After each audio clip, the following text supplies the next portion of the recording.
Hello and welcome back to Conscious Caregiving with L&L. I am your co-host, Lance A. Slatton, joined as always by my esteemed colleague and friend, Lori La Bey. Welcome, Lori. How are you? I am doing great today. Wonderful. Wonderful to be here. Always a pleasure. We had talked about kind of doing something a little bit different today, and we wanted to talk a little bit about the flu season because we're coming up to the thick of it with flu season, and that can be very detrimental to anyone, but especially to our seniors. So we thought we would talk a little bit about the signs to look out for and some of the best practices for the flu season. I think that's great because it can crack down pretty hard on individuals and families, and I think there is so much that we can do ahead of time Right. to hopefully prevent getting the flu. Absolutely. I'm just going to, for our viewers and listeners, I want to kind of go through some of the signs of the flu. And again, we're not doctors, we're not medical professionals, but this is information from the Mayo Clinic, the Cleveland Clinic, and the CDC, and just some good old fashioned common sense as well.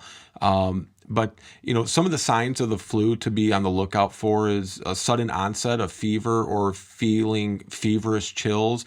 And though not everyone does experience a fever, sometimes a cough, often dry and persistent, could be an indicator, according to the CDC. Sore throat and nasal congestion, or a runny or stuffy nose, according to the Cleveland Clinic. Muscle or body aches and headaches, again from the Mayo Clinic, and fatigue or feeling unusually tired, which can be severe. And one of the other things is that people always associate with the flu, but it's not a necessary sign. It's more so in children than it is in adults, but it can affect adults also, is vomiting and diarrhea.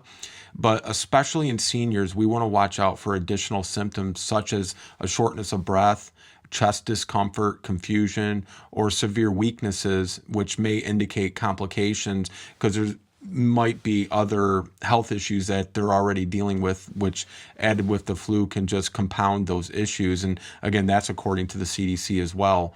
Did you want to share any of the best practices for the flu season, Lori? Yeah, because I think that that is really important. So, we always talk about washing your hands and covering your mouth and your nose if you cough or sneeze, or use your sleeve. And be careful when you're touching doorknobs and things like that. A lot of people will kind of pull their shirt down and not touch the handle or use a Kleenex. That could be something that can help because touching different surfaces can make a big impact, and it's a real easy way for germs to be able to pass. Don't touch your face. And I'm always like picking at my face. I always have like an itch or something like that. So that's something I personally have to watch out for.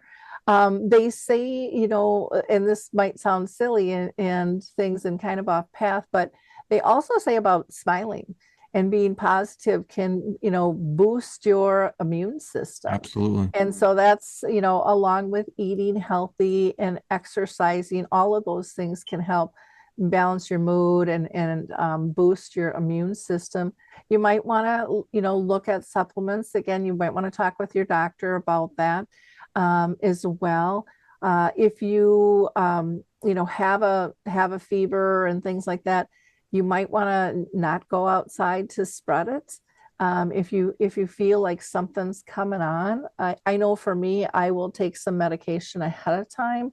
But again, that's my personal preference. I would really recommend, though, that people talk about what are their beliefs in terms of getting sick, because it is a contagious, illness.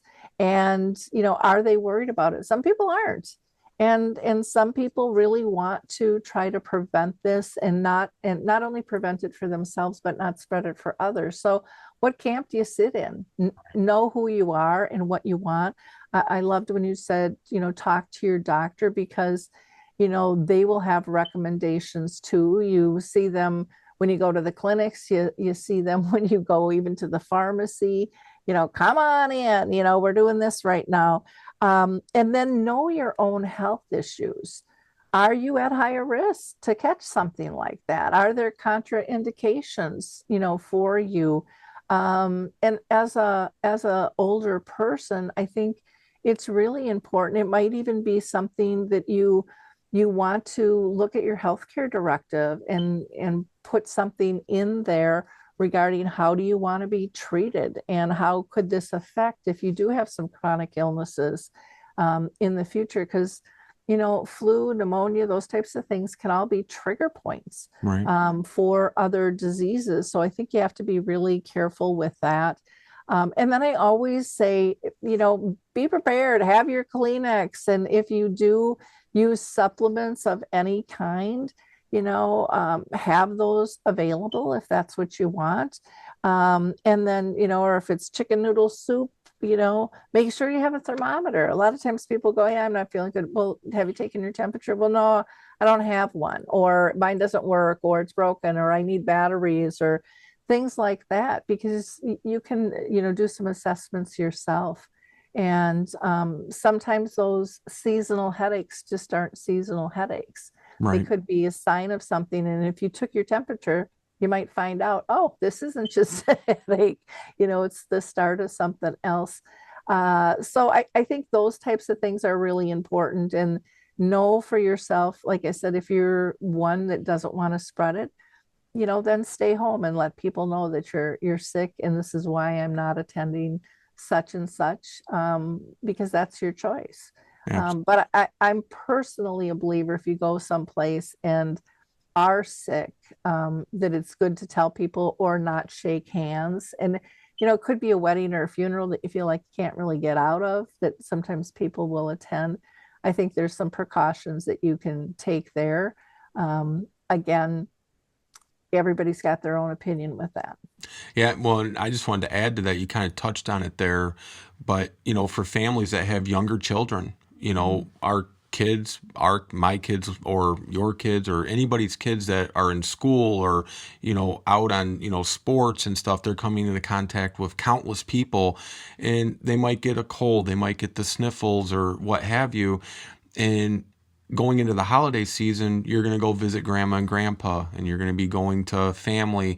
And if your kids are sick and you're going to be going to see grandma and grandpa, maybe their health is compromised in some fashion or they're already vulnerable, you might want to skip that visit until your children are feeling better, because the last thing anybody wants to do is make a loved one sick, right? And we got to watch those germs, especially in the winter, because everything is dry.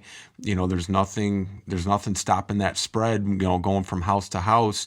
And so just taking those precautions and saying, do I feel like this is a safe visit for grandma if I bring the kids over and maybe grandma just got out of the hospital, or any number of situations that may arise. Just watching your own family to see if they should be visiting other family during the holiday season, really at any time, but going into the holiday seasons especially, you might want to pay special close attention to that. Yeah, I agree with that. I know sometimes within families there's different opinions Yes. on if we're going to change our tradition or our plans. And you and I can't control that. Everyone's got to make their own decisions. So these are just things to kind of ponder. Yeah. Yeah. Yeah, we're just trying to give information, and people can use that information how they like. Our goal is just to help raise awareness to some things that people may not think about day to day. But you and I doing what we do, we're constantly thinking about these things and talking about them. And we're going right into the thick of flu season, and we just want to protect our seniors as best as possible.